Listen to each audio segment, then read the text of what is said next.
Okay guys, so this video is going to be about paper, because obviously you're printing a book, you're going to be using paper, and that seems like a really simple thing. It can get really, really difficult sometimes to then pin down your choice of what paper stock and what GSM, rather what thickness the paper is going to be, okay? So starting off with digital printing, so I'm printing my zine digitally. It's different to the offset process. Printing digitally, I can just easily pay to print 50, 100 copies, and the economies of scale, as in printing loads of copies, doesn't really help to reduce the cost or overall price. So yeah, printing 50 to 100 is fine. When you're printing offset, you're going to need to print a lot more. It's a lot more to sort of set up the press and print one. So you're usually printing a lot more books, like 500, 1,000, 1,500, whatever, more and more. So there we go. So, but digital, here we go. So I remember printing digitally like in 2012 and not thinking the overall effect was that great. But in 2014, I had an exhibition, 2015, I had an exhibition at Four Corners of my infrared work, and I printed this with a company called XYZ, and it was an uncoated paper, perfect bound, and you know what, man? I was pretty impressed by it. It was quite a good finish. So for this one, I thought I'd give Mixam a go. Now, I've known of Mixam for a few years. I know a lot of people use them for printing their zines, and I had them send me a bunch of paper samples and these little fun things. Now, obviously, I've misplaced the paper stocks for printing digitally. This is their litho paper, or rather offset paper. And you can see there's lots of different numbers here. So silk paper at 400 GSM, or uncoated paper at 150 GSM. And basically, the lower the number, the thinner the paper. So for most, say, zines, what you might do is you might have your, say, the body text of the book at 120 and maybe a slightly thicker cover. Now for this little dummy one that I printed, the paper is 150 GSM. And the reason I did that was I know of like a kind of heavyweight paper, it seems to take the ink better. It just seems to look better, at least from my experience printing. And yeah, pretty cool. And for the cover, I think, I should have maybe tried to remember, I think it might be 300 GSM. And it just feels maybe a little bit too thick. Maybe because of that, it's not quite laying as flat as I'd like. So what I did was I took the spare zine that I had and I pulled out a spread there, which is 4 pp. And now the book's slightly thinner. And I just thought, is that going to make any difference? You know what? I don't think it is. So maybe what I'll do is before I print the final run, I'll just reduce the cover a little bit, make it a little bit thinner. And I think that might help overall. But anyway, printing. So I'm going to print with Mixam. I know I said in a previous video I was going to do 2 test prints with XYZ and Mixam, and with Mixam it was £24 to print 1 copy. They ended up sending me 3 anyway, which is cool, and I'm pretty happy with the results, man. It looks pretty good to me. XYZ wanted £50 to print 1 copy, and you know what, man? Like, I don't live the life where I can be like, yeah, 50 quid, whatever. I can't do that. And I think if the results from Mixam would have been like really not to a standard, well, they're great. So you know what, man, I'm gonna stay with Mixam. And overall, the cost was going to be £100 cheaper printing my 100 zines with Mixam, which is pretty good. With Mixam, it's going to be around 220. I think my quote from XYZ was like 340. So again, on price as well, they've kind of gotten pipped. So yeah, you know what, I'll be going with Mixam for these series of zines.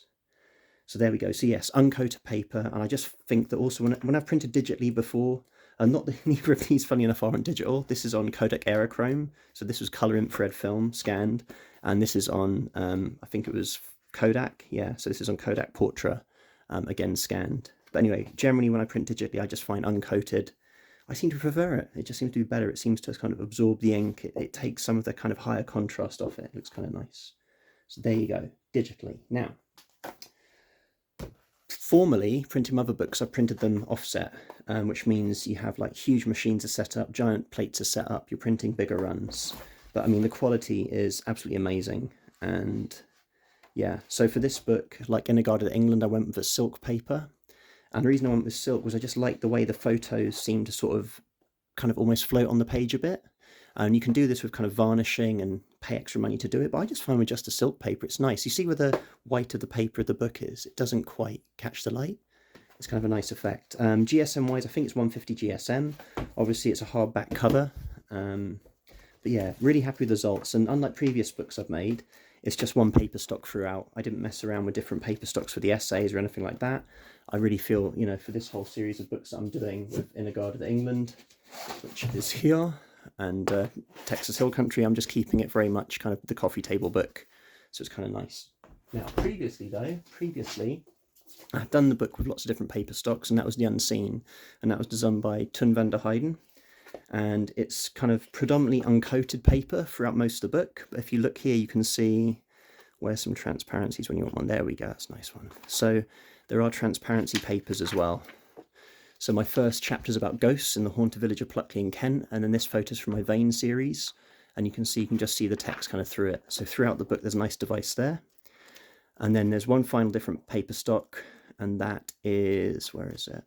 Oh yeah, this is nice. So this is infrared sort of organs. So that's infrared and that's digital. It's nice to have that overlay. But where is it?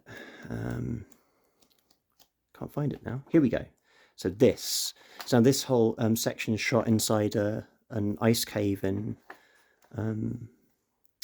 Iceland. And yeah, it's kind of cool.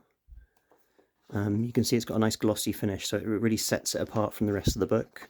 So again, if you're thinking about paper stocks, you can also play around with the design. I mean, that's pretty elaborate using kind of all those different paper stocks for like kind of that kind of reason. Whereas if you look at this book by photographer Jan-Josef Stock about coltan in Congo, which obviously is a huge thing in the press at the moment, the way, you know, our smartphones are filled with these sort of precious metals, and sort of Africa is just getting kind of plundered for all of them. Well, anyway, I don't even know when this was. A long time ago, Yoffi shot this work. I'm guessing like could it be in 2000? Yeah, 2011.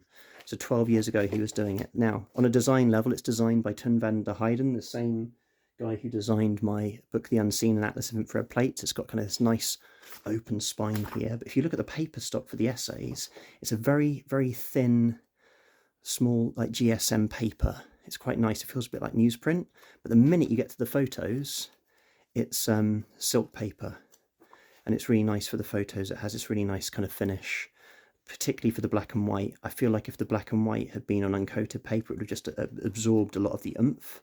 Whereas, yeah, it works really well. And it's quite a nice design feat. Obviously, Tun's a great designer, sort of planning and plotting to have different sections of text in your book with different paper stocks. You've got to make sure it works. But yeah, fantastic. So yeah, so there you go. So even if you're just making a book and it's more kind of photojournalistic, you can still employ techniques of using different paper stocks together. Phew, it's been a long day. I hope that helped you a little bit. But yeah, so the best thing you can do really is just, you know, look at books, try and find out what paper is on. I remember I was going into a deep dive when I was trying to make In a Garden to England, and I started being like, hey, you know, is there some way of finding out, like, historically what all these great photo books were printed on, you know? And then I think it was a guy from Blue Coat Press. He was like, well, Ed, you know, the printing presses have changed so much that would be completely redundant. Like the printers from printing William Eggleston's guide in the 80s are now completely different to what we use. It wouldn't be at all the same thing. So yeah, so I guess the best thing you can do is like kind of look at paper stocks and just think about what your book needs. Like for me, like my archive of books I'm going through, I don't really want to play those games, you know. I want to kind of let the work speak for itself. And then at other points, you maybe want to think about, you know, using paper stocks for certain reasons. But yeah, for me, it's just trying to get a really nice finish. So for my coffee table jazz, really nice silk paper, I think it works really well. And for my zines, damn it, you know, I'm going uncoated. And I think that's the right call. So there you go.